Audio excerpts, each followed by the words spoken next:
Une frayeur causée par le simple fait que les poulets vont voir la lumière du jour pour la première fois de leur vie. Ce sera aussi la dernière. L'éleveur a accepté de nous montrer comment se fait l'enlèvement de ces volailles. On appelle ça un ramassage.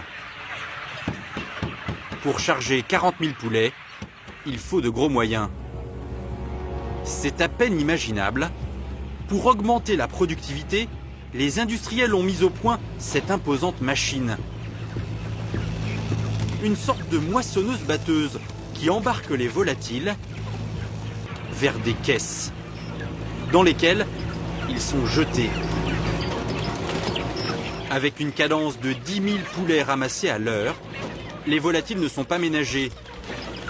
Dans l'opération, leurs pattes ou leurs ailes peuvent parfois être cassées. La méthode est expéditive, le spectacle difficilement soutenable.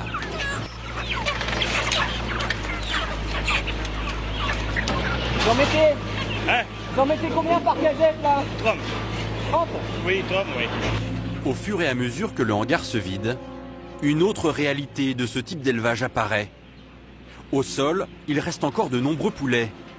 Certains ne peuvent plus bouger, ils sont trop gros, et leurs pattes, pas assez musclées et parfois cassées, n'arrivent plus à les porter. Plus inquiétant pour nous, consommateurs, certaines bêtes semblent malades. D'autres sont mortes, victimes d'infections causées par toutes sortes de bactéries. Elles prolifèrent dans la plupart de ces élevages industriels, car ces poulets grandissent au milieu de leur déjection. Et comme si ça ne suffisait pas, ces élevages sont aussi parasités par ces insectes. Ces milliers de petites bêtes, porteuses de bactéries, sont ensuite picorées par les poulets, qui se retrouvent infectés. Toutes les bestioles là qu'on voit. Ah ça, il faut pas en parler, c'est les ténébrions. C'est quoi, pardon? Les ténébrions.